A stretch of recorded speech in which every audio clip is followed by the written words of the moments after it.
Hey guys, Nike here. Let's talk about End of Dragon's elite specialization for Engineer. Engineer currently has a Bruiser or Heal spec in Scrapper and a Power DPS spec in Holosmith, so there's plenty of room for different playstyles in whatever we get in End of Dragons.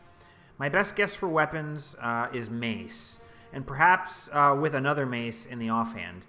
Mace NG has a nice aesthetic to it, but I think dual wield is a bit less likely since NG gets so many skills from its tool belt that an offhand isn't strictly necessary to make the spec feel complete. So why Mace? Simply because it fits the core conception of the class better than any of the other remaining weapons. It's a bit like a one-handed hammer, and that's about as engineer as it's going to get.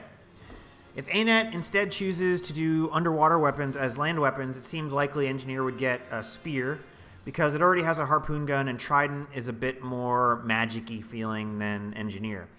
But I could totally see Engineer using Spear as a ranged weapon in the new spec.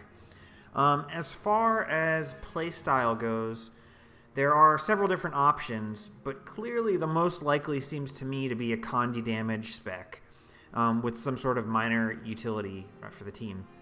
Purely speculative, but I like the idea of a Condi spec where the Mace attack is like a ground slam that makes AoEs in a circle around the NG that inflict Condis.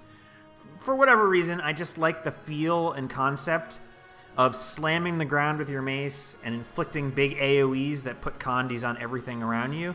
And I think that would be really cool, and I'd definitely like to see it.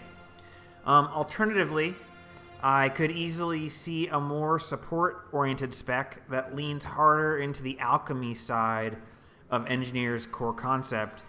An idea I had would be maybe something super crazy, like you get wells, but they're called maybe something else. They're like alchemical concoctions or something like that. But when multiple wells overlap, they have different effects. Sort of like one well might give Pulsing Might and another might give Pulsing Fury, but when the two wells overlap, the Venn diagram part pulses Quickness instead of the other boons, or maybe in addition to the other boons. The game engine might not have the technology to do that, so I don't even know if it's possible, but it would be really sweet. So anyway, those are my quick thoughts on what I think the Engineer might get and some of the predictions that we could see for an NG spec in End of Dragons. Anyway, guys, that's it for this episode, and let me know in the comments what you think of my ideas, or if you have any of your own for the NG and what you would like to see from Engineer in End of Dragons. Thanks so much, guys. Have a great night.